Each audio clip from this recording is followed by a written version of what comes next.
감성, 차가운 이성, 정확한 분석이 함께합니다. 뜨거움과 따뜻함이 함께하는 시간. 신일의 출발 새 아침. 신일의 출발 새 아침 3부 순서 시작합니다. 오늘 3부에서는 세월호 특별법에 관한 여야의 입장 들어보겠습니다. 교통정보 듣고 3부 순서 시작하죠.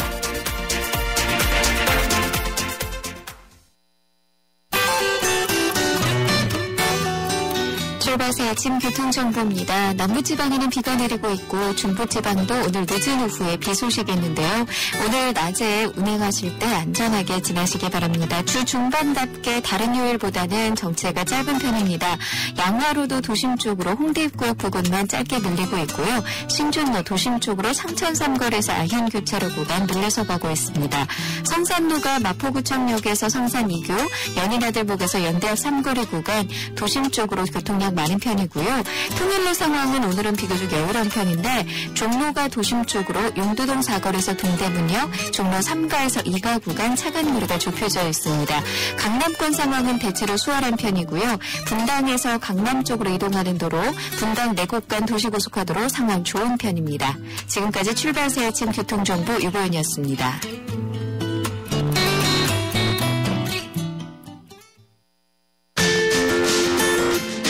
아침은 청취자들의 참여를 기다립니다. 짧은 문자 50원, 긴 문자 100원의 문자 서비스 혹은 트위터 YTN 알스타트로 함께해주세요. 참여하신 분들 중 몇 분을 선정해 준비한 선물을 보내드립니다.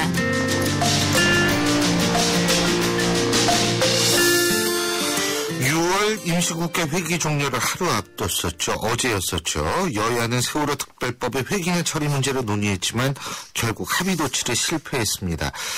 세월호 사건 조사 및 보상에 관한 조속입법 TF, 태스크포스의 약자죠. 이 태스크포스의 소속 여야 의원들이 밤샘 논의를 했지만 조사위에 수사권을 부여하는 문제를 놓고 이견을 좁히지 못했는데요. 쟁점 관련 여야의 입장 차례로 들어보겠습니다. 국회 세월호 사건 조사 및 보상에 관한 조속입법 TF 새누리당 간사시죠. 홍일표 의원 연결해서 먼저 여당의 입장부터 들어보겠습니다. 홍 의원님 안녕하세요. 예, 안녕하십니까. 예, 지금 핵심 쟁점이 수사권 문제죠? 예, 그렇습니다. 예, 지금 조사위에 수사권은 부여할 것이냐 이 부분 문제인데 야당은 필요하다 수사권이, 여당은 반대하고 있는 거죠 지금. 예. 이유가 뭐죠? 그 수사라는 건 원래 범죄자를 찾아서 처벌하는 것인데, 예. 진상조사를 한다면서 그런 그 수사까지 요구하는 것은 과도한 거 아니냐. 또 이 수사를 하다 보면 이제 피해자의 수사받는 사람의 인권이라든가 여러 가지 신체의 자유 이런 거를 침해할 수밖에 없는 것인데, 그래서 이제 우리나라 법치국가들이 대부분 그 절차와 요건을 엄격하게 정하고 수사하는 사람도 특별한 사람들에게만 이렇게 하도록 하는데, 이제 민간 진상조사위원회에 이런 수사권을 부여하는 것은 우리 법칙에 안 맞는다 이런 생각이고요. 그 다음에는 이제 국내외에 이 재난에 관련한 진상조사위원회가 여러 번 구성돼서 활동을 했습니다. 예컨대 미국의 9.11 사태로 인한 진상조사위원회나 예. 일본의 후쿠시마 원전 사고 조사를 위한 위원회 이런 데서도 수사권은 전혀 부여된 바가 없었다. 예. 이런 말씀을 드릴 수가 있고. 예. 그다음에 한 가지만 더 추가한다면 이게 진상조사위원회가 이제 나서서 수사를 할 경우에는 예. 현재 검경 합동수사반의 수사하고 충돌될 우려도 있다. 그런 점에서도 여러 가지 지금 걱정되는 것이 많습니다. 예. 그러니까 지금 제가 말씀 좀 여쭤보고 싶은 게 뭐냐면, 그러면은 지금 야당의 입장은 민간인, 그러니까 그 진상조사위원회에 속해 있는 민간인에게 수사권을 부여하자 이 얘기인가요? 그렇죠. 거기 이제 민간인, 그러니까 수사 전문가가 아닌. 그렇죠. 진상조사위원회라는 것은 이제 이제 아직 그 조사 위원회 구성 방법을 합의는 안 했지만 대체로 여야나 또는 피해자 측에서 추천한 외부 인사들인데 그분들은 사실은 다 민간인들이거든요. 그러니까 수사 전문가가 아니다 이거죠. 경찰이나 검찰이나 이런 그렇죠. 사람이 아니다 이거죠. 수사 전문가가 아니고 수사할 수 있도록 국가가 자격을 줘야 되는 것인데 예. 그런 자격을 받은 분들이 아니다. 지금 자격이 없는 사람들의 이거죠. 네. 그래서 새누리당은 특임검사를 임명하거나 특검을 도입하자 지금 이런 입장인 모양이죠. 그렇습니다. 이제 특검을 우리가 동시에 조사위원회가 발족시켜서 네. 이제 만일에 그러니까 진상조사위원회가 이 조사하다 보면은 상대방이 응하지 않으면은 더 이상 안 되니까 강제적인 수사권이 필요하다 이런 주장인데 네. 그렇다면은 우리가 특별검사나 또는 검찰청 안에 특임검사라 해가지고 아예 세월호 사건만 전담하도록 해서 네. 조사위원회가 요구하면 언제든지 그거를 즉각 지휘할 수 있도록 네. 그런 이제 특임검사 그리고 이 특임검사는 검찰총장 지휘도 안 받게 되어 있습니다. 그런 독립적인 특임검사를 두어서 뒷받침해주겠다. 그런 대안을 지금 우리가 제시하고 있는데 네. 이제 야당 측에서는 그것도 실효성이 없다. 자기들로서는 만족할 수 없다. 그렇게는. 예. 그래서 이제 그걸 반대하고 있는 상황입니다. 가족들은 어떤 입장이에요? 가족들은 이제 이 철저한 진상조사를 위해서는 이 수사권뿐만 아니라 기소권까지 줘야 된다. 이런 입장입니다. 이제 이 책임자 처벌이 현재 검경 합동 수사의 이런 이제 수사 내용이나 이런 것들이 비흡하다고 보고 또 여기서 수사되지 않은 그런 것들을 이 조사위원회가 나서서 수사해서 처벌까지 하겠다. 이런 얘기죠. 지금 조사위원회 말씀하셨는데 조사위원회 구성 방식을 놓고도 이견이 있다고 그러더라고요. 예, 그렇습니다. 지금 이제 이 가족분들은 여야 추천을 8명을 하고 피해자 가족 추천을 8명 이런 식으로 이제 하자는 아니고 또 원래는 그런 아니고 이제 새정치연합에서는 그 여야와 가족 비율을 5대5로 하자 이렇게 되어 있고 새누리당에서는 3부 요인 추천하고 유가족 추천을 이렇게 합해서 하자 이렇게 얘기하고 있는데 이제 저희들이 이렇게 주장하는 이유는 이 진상조사위원회가 상당히 이제 객관적이고 중립적으로 구성이 되어야 된다 이렇게 생각을 하고 과거의 그 진실화해위원회나 과거사 진상규명위원회 또 뭐 의문사 진상규명위원회 이런 그 위원회에서도 대부분 이런 3부 요인 추천 방식을 택했었기 때문에 그런 방식이 어떠냐 이렇게 생각하고 있는 것입니다. 예. 근데 제가 지금 갑자기 생각이 난 건데, 이 수사권 문제 같은 경우에, 만약 그게 이견을 보인다면, 조사위원회에 예를 들면 경찰이나 검사를 끼워 넣으면 안 되나요? 그것도 우리가 생각해 볼 수 있는데, 예. 근데 그거는 이제 지금 새정치연합 측에서도 파견받는 것을 원하지 않는다. 이렇게 주장을 하고 있습니다. 그렇군요.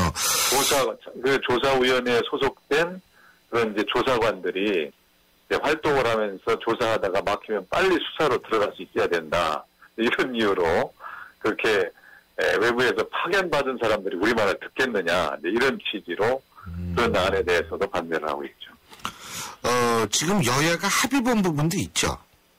예, 합의본부는 이제 꽤 있습니다. 이게 지금 가장 큰 걸림돌인 이제 수사권과 조사위원회 구성 방식 말고도 사실은 이제 조사 방법을 어떻게 할 건가 이런 것들에 대해서 상당히 이제 논란의 여지가 많고 그래서 아직까지도 완전히 합의는 안 봤지만 그러나 그동안 이제 쭉 여러 차례 실무 회의를 하면서 사무처 구성이라든가 뭐 자료 제출 요구 또 출석 요구 불응 시에 동행명령장을 발부하고 거기에 응하지 않으면 과태료를 부과한다든가. 예. 그다음에 이제 주로 배상 및 보상, 피해자에 대한 보상을 신속하게 하기 위해서 정부가 사전에 보상을 하고 사후에 구상권을 행사하도록 이렇게 하면서 피해자 지원을 뭐 교육비라든가 생활의료비, 또 심리상담, 또 공공요금 감면 이런 내용들을 상당수 합의를 해놓고 있습니다. 알겠습니다.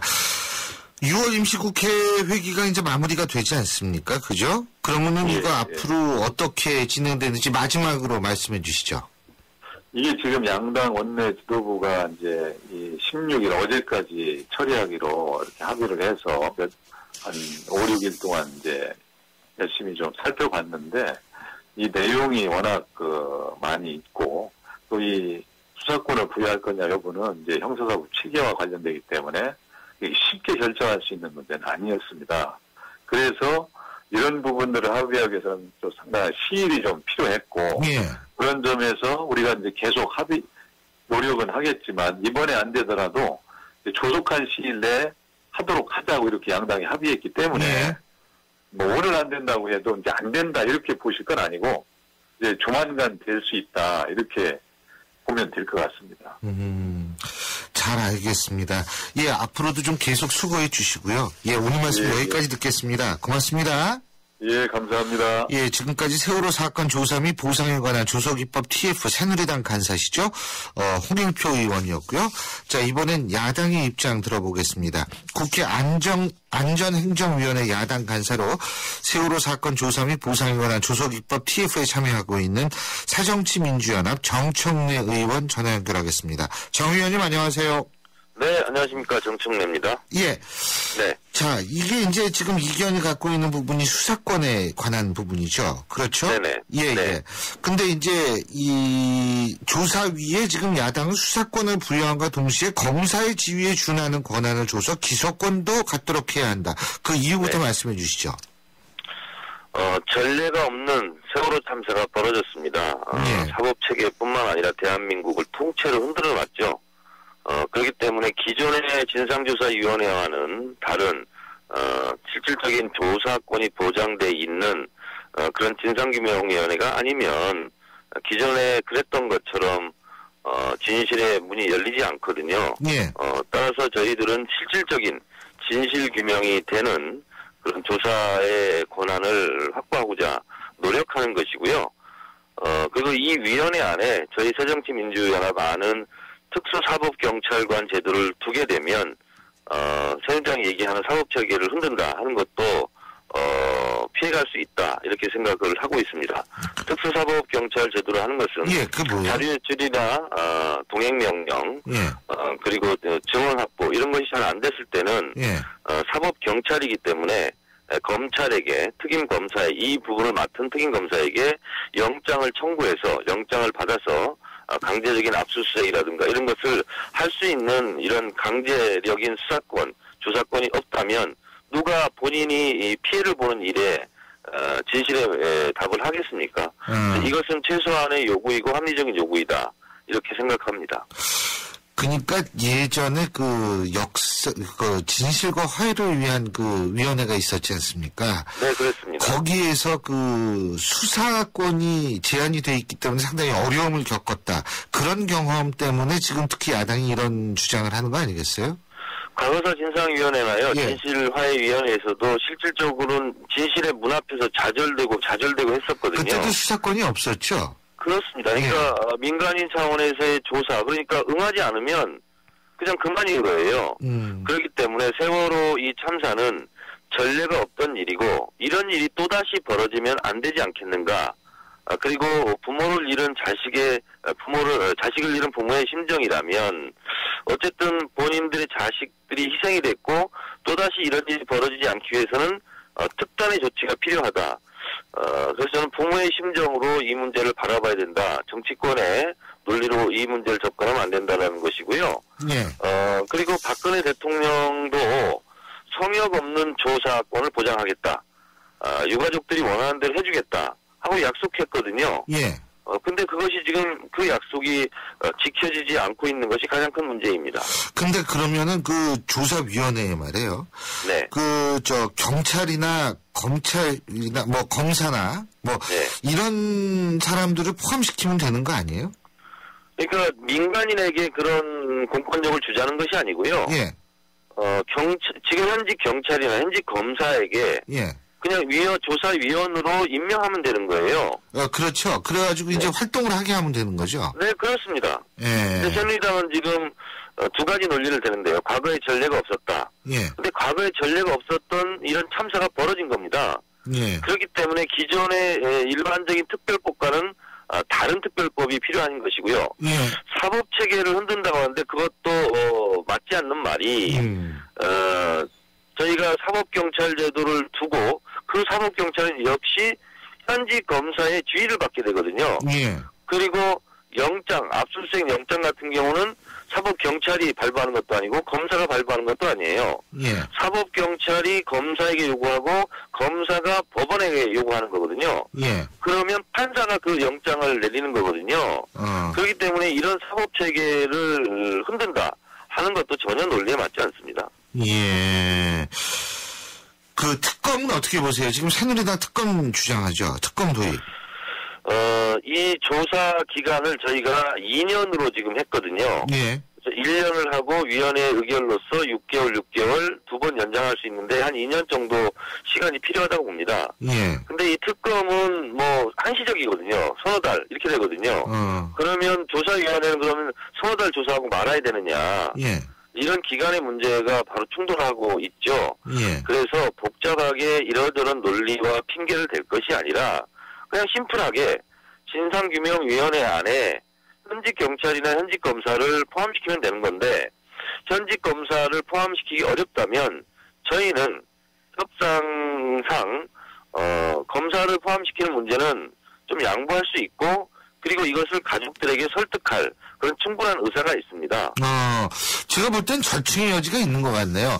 새누리당도 검사나 아니면 경찰과 같은 수사 전문가가 포함되어 있는 거를 반대하지는 않을 것 같고요. 그걸 또 그 야당 측에서 지금 정청래 의원께서 말씀하신 대로 가족들하고 잘 협의를 할 수 있게 된다면 거기에서 어쨌든 타협점을 찾을 수 있을 거라는 생각이 갑자기 드네요. 예. 네, 그렇습니다. 예.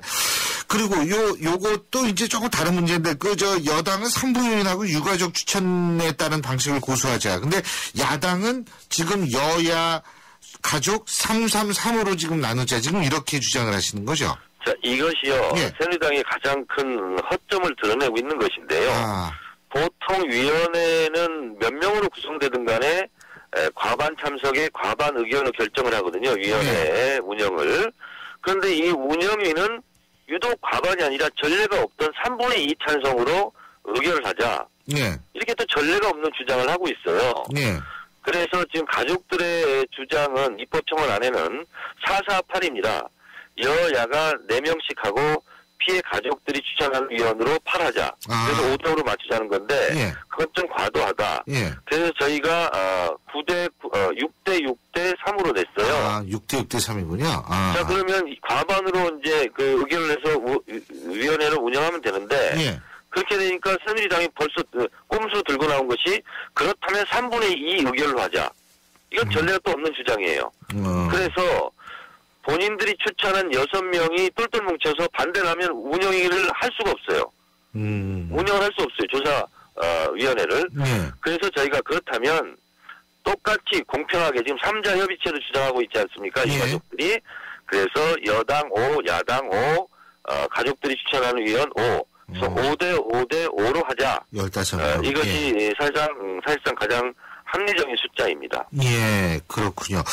그리고 지금 세월호 참사 가족들은 특별법 처리가 무산이 되니까 대통령 면담 추진을 하겠다. 지금 이렇게 나오죠. 이 부분은 어떻게 보십니까? 지극히 당연한 일이고요. 예. 이것은 급작스럽게 7월 16일 물 건너 갔지만은 여야 원내대표와 청와대에서 박근혜 대통령과 3자가 얘기를 하면서 합의사항입니다. 예. 7월 16일 날 성역 없는 조사권이 보장되는 세월호 특별법을 통과시켜주겠다. 예. 이것이 박근혜 대통령의 약속입니다. 근데 이 약속이 안 지켜지고 있는 이유는 김무성 대표 때문도 아니고 이완구 대표 때문도 아니에요. 예. 결국은 청와대에 있는 박근혜 대통령이 결단하지 못하고 있기 때문에 유가족들은 좋다. 이거에 대한 최종적인 판단, 결정권을 가지고 있는 것이 박근혜 대통령 아니겠느냐. 예. 그렇다면 박근혜 대통령과 면담을 통해서 이 문제를 풀어보겠다. 이렇게 요구하는데 저는 너무나 당연한 요구라고 생각합니다. 예.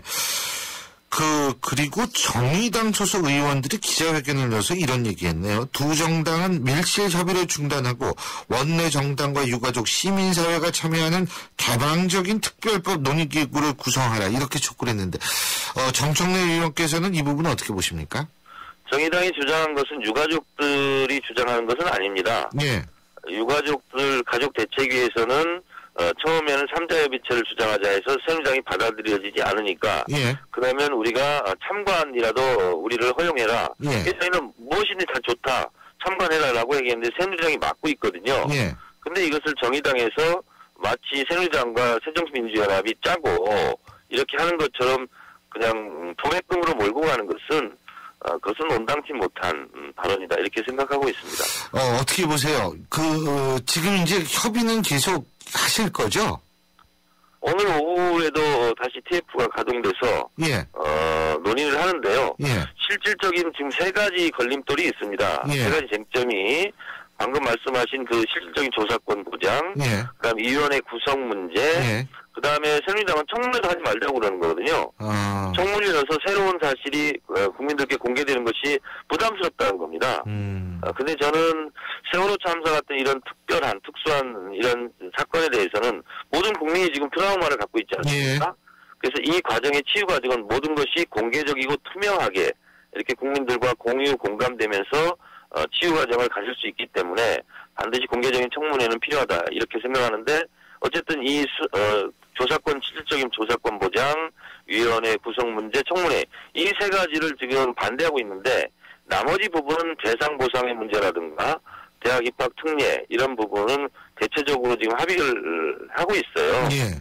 그래서 이 3가지 문제의 결단을 촉구하는 바입니다. 예, 잘 알겠습니다. 오늘 말씀 여기까지 듣죠. 고맙습니다. 네, 감사합니다. 예, 지금까지 국회 안전행정위원회 간사시죠. 야당 간사시죠. 새정치민주연합 정청래 의원이었습니다.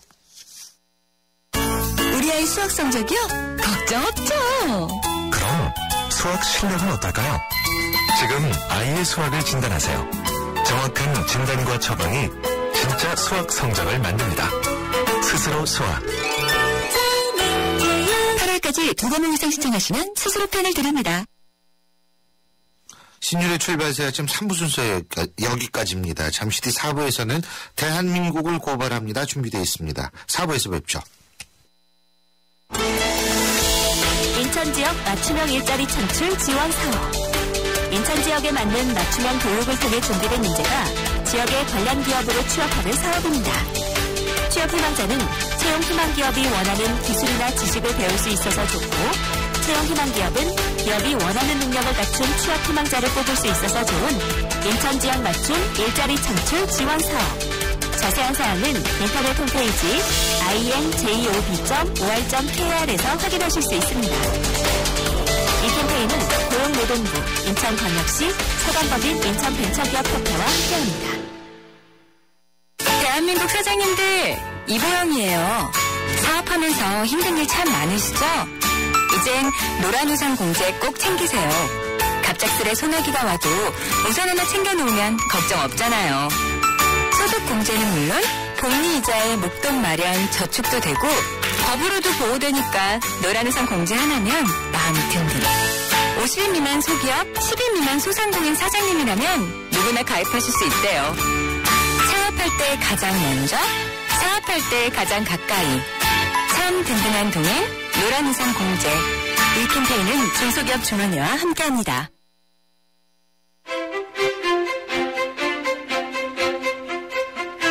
여러분은 지금 신율 교수가 진행하는 출발 새 아침을 듣고 계십니다. 신율의 출발 새 아침 4부 광고 듣고 시작합니다.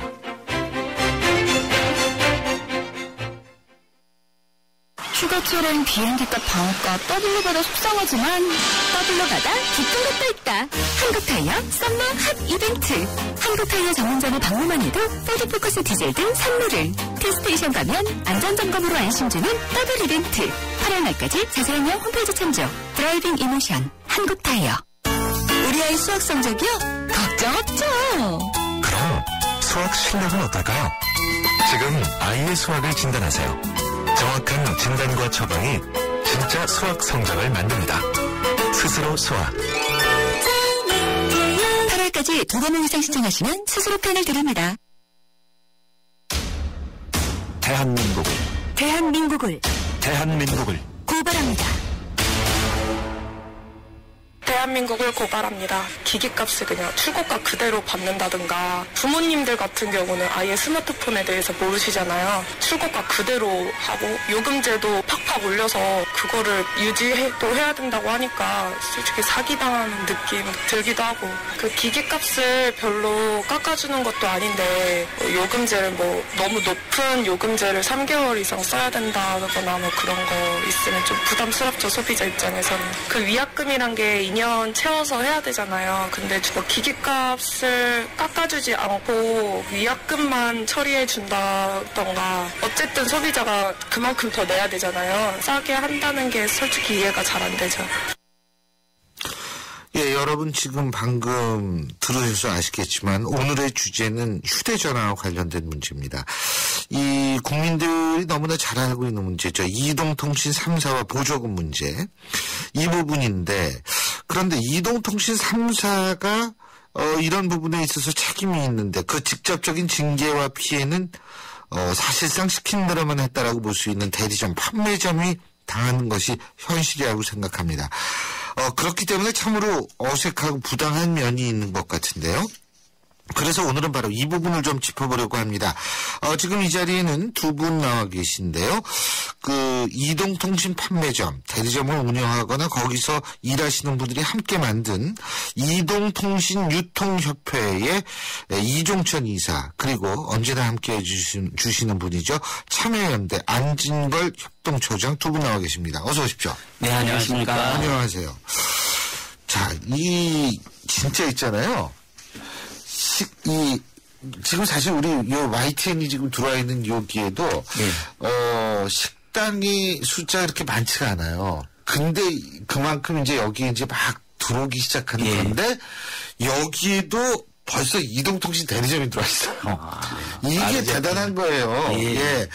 진짜 이게 몇 개나 됩니까? 뭐 없는 데가 없는 것 같아요, 진짜. 그 정부에서도 정확한 자료가 아직 나와 있지는 않고요. 추산하고 있는 게 한 3만 5천 개에서 4만 개 정도의 그 매장 접점으로 파악이 되고 있고요. 거기에 이제 종사하시는 분들이 한 20만 정도. 네, 거기에 따른 가족까지 하신다 그러면 한 대한민국에 한 80만 명 정도가 이 업을 통해서 뭐 생활하고 있다고 볼 수 있겠죠. 근데 이게 그렇게 많은데 그 장사가 잘 됩니까? 시장 활성화 시기에는 뭐 어느 정도 수익적인 부분이 어느 정도 있었다고 볼 수 있는데요. 최근에 이제 포화 상태가 되니까. 예, 포화 상태도 이제 보조금 규제나 이런 부분들로 인해 가지고 한 1년 이상 너무 힘들었고요. 특히 올해 같은 경우에는 장기 영업 정지가 있었거든요. 그래서 장기 영업 정지 이후로는 좀 모두 다 힘드신 상황입니다, 지금. 그렇군요. 그래서 이동통신 유통협회를 만든 건가요? 네. 통신 시장이 이제 확산되기 시작한 지가 한 20여 년 됐습니다. 네, 그동안 많은 분들이 유통인들의 권익 보호나 유통 질서 안정화를 위해 협회 구성 시도가 있었는데요. 모두가 참여하지는 못했었습니다. 최근 유통인들 일변도의 이제 규제, 이용자 차별의 원상으로 이렇게 매도되고 있는 현실을 알리고 명예를 좀 회복하자 하는 생각에서 영업 정지의 부당성이나 유통인 규제에 대한 의견들 그리고 대안을 이제 제시하고 있습니다, 협회는. 근데 이게 그러니까 이동통신 3사가 영업 정지를 당하면 판매점, 대리점도 엄청난 타격을 입는다 이 말씀이시죠? 영업 정지의 대상은 통신사인데, 네, 그렇죠. 통신사는 영업 정지 기간에도 이용자들의 요금들을 다 받을 수 있지 않습니까? 받지만 기기를 이제 하는 거죠. 근데 이제 대리점이나 판매점은 이제 판매를 통해서 수익화하고 있는데. 통신사가 영업 정지를 받았을 때 이제 대리점이나 판매점들은 수익을 창출할 수 있는 방법이 없는 거예요. 제가 아주 쉽게 말씀드리면 올해 헷갈려요. 그러니까 올해 봄에 45일간 이동통신 3사가 번갈아 가면서 영업 정지를 당했는데 그러면 이제 사람들 생각에는 우리 데이터 사용료는 다 내줘야죠. 이동통신 3사가 불법 보조금 경쟁을 주도했기 때문에 이동통신 3사가 혼났구나 이렇게 생각하는데 실제로 이동통신 3사는 그 기간 동안에 보조금을 한 푼도 안 쓰는 효과가 발생하기 때문에 예. 6천억이나 되는 수익을 거둔 것으로 추정되고 있습니다. 그러면 실제로 징계와 피해는 누가 당했느냐? 예. 평소에 이동통신 3사가 정책이라는 이름으로 자신들의 대리점과 판매점에 사실 하루에도 몇 번씩 명령을 내려보내거든요. 예. 보조금을 얼마를 줘라, 불법을 해라, 막 심지어는. 예. 그래놓고 그걸 어쩔 수 없이 따라했던 판매점 대리점들은 45일간 영업을 전혀 못하기 때문에. 그러니까 팔 게 없다는 거죠. 예, 아예 신규 가입 자체, 기기변경, 변호 이동 자체를 다 금지시켜놔버렸기 때문에 이동통신 판매점 대리점들은 각 대리점 판매점마다 뭐 최소 한 달에 몇백만 원씩의 손해, 최소 몇백만 원, 몇천만 원, 많게는 이렇게 손해가 발생한 것이. 그래서 제가 말씀드린 게, 아니, 잘못은 이동통신 3사가 했는데 왜 손해는 중소상공인들이 뒤집어 씌우냐. 이것이 근본적인 문제가 있다. 그래서 이제 이해가 되네요. 예. 그렇군요. 통신당국도 그래가지고 뭔가 이게 문제가 있다라고 자기들이 인정을 했습니다. 공식적으로. 근데 고치지는 않고 있습니다. 근데요, 지금 사전 예약을 받은 곳이 고발당했다고 그러네요? 네네. 그게 어떤 얘기입니까? 법과 상식의 계량이 있다고 인정하는데요. 예. 이해가 잘 가지 않는데, 예로 음식점이 유생법 위반으로 영업 정지를 받고, 정지가 3일 남아 있는데, 단골 손님이 오셔가지고, 정지 이후에 회식 예약을 받았다. 이러면 이게 고발 사유가 되나요? 고발 사유가 안 될 것 같아요. 그러니까 고발 내용에 대해서는 정확하게 저희가 파악을 좀 하고 있고 사실관계를 확인해야 하는 부분은 있지만 이 사전 예약 고발로 받는 벌칙이 3년 이하의 징역이나 1억 5천 이하의 벌금입니다. 지금 말씀드린 그런 내용에 준해서 너무 과다한 이런 형사 사건인데요. 그리고 또 재밌는 게 이 영업정지는 행정처분은 통신사에 내려진 행정처분이거든요. 예. 그러면 이런 부분이 발생이 됐는데 그러니까 고발은 대리점에 내린 거죠. 그러니까 이거죠. 이동통신 3사가 지금 영업정지를 당하고 있는 기간에 이게 지금 돈도 벌 수 없고 그러니까 사전 예약을 좀 받은 거예요. 몇몇 대리점이. 그죠?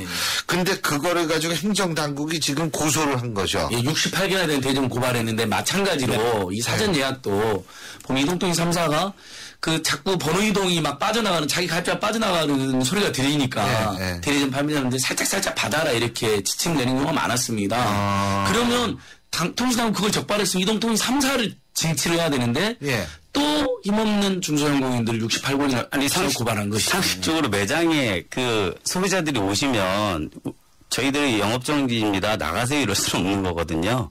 친절하게 앞으로 벌어질 상황에 대해서 설명을 드려야 되는데 그 부분이 이제 고발 대상이 된 거죠. 알겠습니다. 방금 3초 동안 방송이 송출되지 못했습니다. 청취자 여러분께 사과의 말씀을 드리겠습니다. 자, 근데요.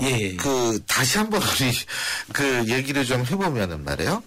그러니까 이게 결국은 지금 대리점들이 이동통신 3사가 영업정지를 당하고 있는 동안 마지막 며칠 동안 팔 게 없고 그러니까 사전 예약을 좀 받았는데 그 사전 예약을 받은 돈 가지고 받은 거 가지고 행정당국이 고소고발을 해가지고 지금 3년 이하의 징역 1억 5천면에 굉장히 억울한데요. 지금 그 부분은 이제 그 부분이냐에 관련된 부분을 저희가 사실관계를 확인을 해야 되고요. 더 구체적인 부분이 있을 수도 일단 당국이 그렇게 이제 밝혔으니까. 그런데 아까 이제 말씀드린 것처럼 여기서도 사실 이제 교수님께서 이동통신 3사가 무슨 불법 보조금을 주도했다, 법을 어겼다는 걸 많이 들으셨을 거예요. 근데 방송 당국 이동통신 3사를 고발한 적은 거의 없습니다. 근데 딱 힘없는 이동통신 3사 본사 시킨 대로 했을 뿐인 대리점주를 68명이나 고발하고 고발한 명단도 지금 공개를 하지 않고 있어요. 왜냐하면 그분들이 집단적으로 항의할까봐 아직도 누구누구 고발했는지도 밝히지 않고 있어요. 무슨 행동을 이렇게 하는 것인지 이제 우리 소비자들 입장에서는 이제 그런 것도 따지고 있는 건데요. 자, 그리고 말이에요. 보조금 문제 이것도 좀 짚어봐야죠. 지금 27만 원이 최대죠? 그죠? 맞죠? 그죠? 근데 이게 기기값이 보통 한 100만 원 정도 하죠. 많이 나가면 100만 원도 하고 요즘은 조금 우리 국민들이 계속 인하 요구를 해서 조금 떨어지는 경우도 있고 그렇습니다. 근데 이게 27만 원만 깎아줄 수 있다 이거죠. 100만 원. 그렇죠. 예를 들자면 그럼 100만 원 빼기 27이면 한 소비자 73만 원을 내고 73만 원을 내야 되는데 이것도 사실 엄청나게 비싸진 거 아니에요? 뭐 이사님이 말씀해 주시겠지만 현장에서는 73만 원 내고 살려고 하는 국민 누구도 없습니다. 그렇게 살면 호갱이 되는 거죠, 이른바. 그러니까 판매점이나 대리점 와가지고 왜 다른 데는 보조 많이 주는데 조금 주느냐. 그러니까 어쩔 수 없이 대리점 판매점들이 마치 범법을 동참하게 만드는 이런 구조가 있는 것인데 이번에 또 방통위가 제시한 보조금 상한선이 25만 원, 35만 원 정도인데요. 최저 25만 원에서 최대 35만 원 정도인데 이렇게 되면 이걸 엄격히 지키면 우리 소비자 입장에서는 단말기는 100만 원 안팎인데 거기에 폭리하고 거품이 끼어 있다라고 보통 다 진단이 되고 있거든요. 근데 그건 시정 안 하면서 보조금은 조금만 받아라. 그러면 우리 국민들은 도저히 받아들일 수 없는 결정이 되는 거죠. 우리 그래서 얼마 전 이동통 유통협회에서 그거에 대한 긴급 성명서를 냈습니다. 그 입법 예고 가이드 관련된 고시 입법 예고가 됐는데요. 그 현행 27만 원이 비현실적이다라는 전제 내에서 사실 이번 가이드가 만들어지고 있는데 그 27만 원보다 낮은 25에서 35만 원의 가이드가 지금 입법 예고가 돼 있고요. 35만 원이면 27만 원보다 조금 많아졌네. 근데 그 탄력적으로 운영되기 때문에 빵원에서 35만 원이라는 거를 그 이용자들이 이해를 하셔야 될 것 같고요. 그리고 이 부분 이제 단말기 유통구조 개선법에 의해서 그 만들어진 가이드인데요. 그 법에는 이제 보조금이라는 용어는 없습니다. 그리고 저희가 지금 높이자고 얘기하는 부분은 그 소비자의 혜택이 25만 원까지 가야 되고 35만 원까지 가야 된다는 얘기거든요. 그래서 그거를 소비자의 혜택을 더 높여야 된다라고 얘기하고 있는 게 이제 협회의 입장이고요. 그리고 그렇게 그 가이드를 지키지 않았을 경우에는 판매자들에게 이제 엄청난 가태료가 물리게 돼 있습니다. 이 법안에서는. 그렇군요. 그게 그러니까 지금 이제 25만에서 35만 원을 올린다 하더라도 지금 이것마저도 이제 그 비현실적이다 이 말씀이시네요. 그러니까 이제 보조금 대란이라고 흔히들 들어보셨던데 그 예를 들면 나는 한 푼도 안 주고 샀다. 나는 뭐 5만 원만 내고 샀다 이러는 거 아닙니까? 100만 원 안팎의 고가의 단말기를. 그럼 거기에는 이른바 제조사들이 내는 장려금, 통신 3사들이 내는 보조금, 그다음에 판매점 대리점들 일부 내는 지원료 이런 게 다 섞여 있는 거거든요.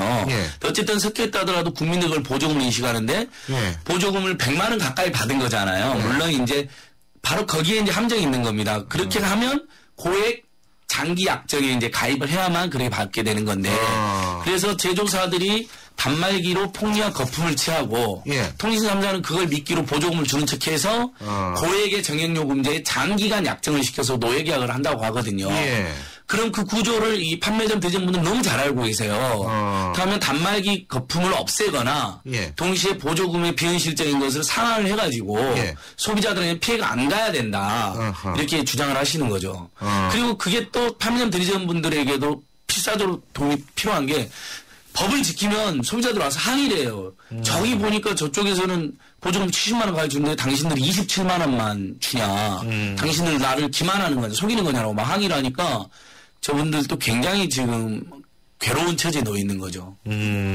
그렇군요. 근데 사실 지금 9401님이 이런 문자 주셨는데 저도 핸드폰 대리점 하는 사람입니다. 초반에 대리점이 돈 많이 번다고 해서 시작했는데 어려운 일 투성입니다. 까다로운 소비자들 통신사 횡포 정말 어렵습니다. 이게 결국 이제 샌드위치가 됐다라는 그 말인 것 같아요. 네네. 상당히 이런 어려움 호소하는 경우가 많죠. 요즘 저희 이제 회원사들 특히 이제 판매점 일선에 계신 분들이나 대리점 분들이 사실 여러 가지 경제적인 부분도 힘드시고요. 그리고 이런 규제나 이런 걸로 인한 망실감이 너무 크세요. 그래서 이런 부분들을 저희 협회가 좀 많이 보다듬고 노력을 해야 되는데 하여튼 적극적으로 이런 부분에 대해서는 저희들이 이렇게 사후 규제에 관련된 부분이 아니라 저희가 먼저 이 규제를 받기 전에 이제 대안을 제시를 해서 먼저 이런 일들에 지금 피해가 안 갈 수 있도록 우선은 소비자고요. 그 다음은 저희 이제 상인들이 좀 건의보가 될 수 있도록 노력하겠습니다. 더군다나 이게 평택이 지금 거의 심각합니다. 네, 그렇죠. 그러면 독과점이 더 심해지면 사실은 여러 가지 문제가 더 심화될 가능성이 있는데 어떻게 보십니까, 우리 이종춘 이사님?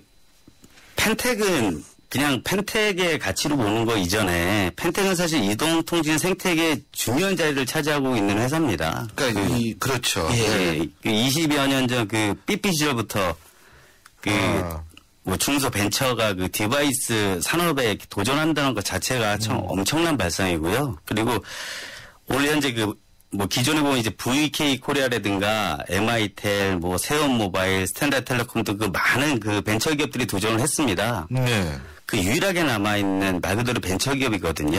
그래서 이 기업은 삐삐 만들다가 저희들이 이제 피처폰 만들고 그리고 얼마나 용기가 좋은지 또 이 회사는 스마트폰에 또 도전한 회사입니다. 근데 이런 기업이 뭐 좀 힘들어져 있는데요. 올 1월하고 2월에는 단기 흑자를 낸 회사거든요. 근데 이제 정부의 장기 영업 정지로 인해 가지고 더 힘들어졌고요. 그래서 이 힘들어진 부분에 대해서 저희 협회도 내부적으로 좀 적극적으로 지원하고 대안의 의견을 좀 모으고 있고요. 더 큰 부분은 이제 채권단과 통신 3사가 출자 전환이나 채무 위해 같은 방법의 기회를 줘서 거기에 또 이제 정부 부처도 이런 부분이 있어요.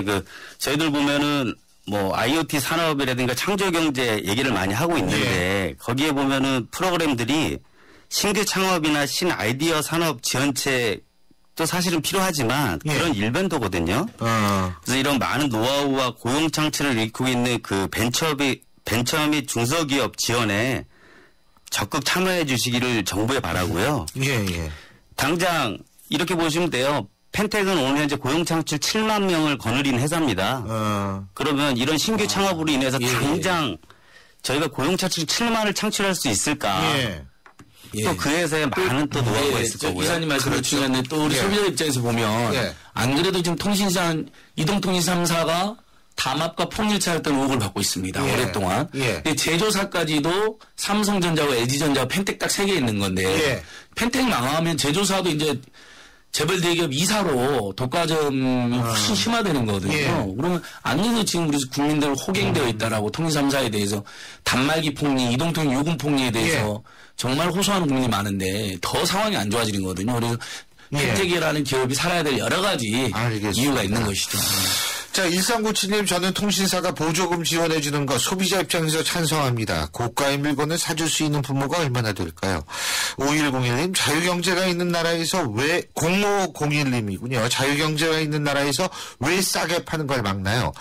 이런 얘기 했고요. 5788님, 펜텍 살려야 해요. 다 외국에 줘버리면 우리는 어떻게 합니까? 정말 청취자들 소비자시니까, 더군다나 휴대전화 없이 사시는 분 거의 없으니까. 5,500만 가입돼. 5,500만. 자, 오늘 말씀은 여기까지 듣죠. 지금까지 저희가 두 분과 함께 했는데요. 이동통신 유통협회 이종천 이사, 그리고 항상 함께 해주시는 분이죠. 참여연대 안진걸 협동처장 두 분과 함께 했습니다. 오늘 말씀 잘 들었습니다. 네, 감사합니다. 잘생겼다. 우리 모두 잘생겼다. 잘생긴데 무슨 이유 필요한가요? 기죽지만 힘을 내봐. 그대로도 잘생겼어. 챙겨줘서 고마워요. 잘생겼다. 황대역 LGA SK텔레콤. 미세먼지 많은 날엔 깨끗하게 푸크 청정. 비 오는 날엔 산뜻하게 쿠쿠 제습. 공기청정기와 제습기가 만나 1년 내내 쿠쿠 하이브리드 365. 노력했죠. 그냥 되는 건 없으니까. 화이라킨으로 몸도 마음도 지치지 않아요. 그녀에게 갱년기는 전성기. 화이라킨으로 진짜 전성기를. 갱년기를 전성기로. 정관장 화이라킨. 본 제품은 건강기능식품입니다. 신율의 출발 새 아침, 저희가 준비한 순서는 여기까지고요. 저는 내일 오전 7시 10분에 다시 찾아뵙겠습니다. 지금까지 신율이었습니다. 고맙습니다.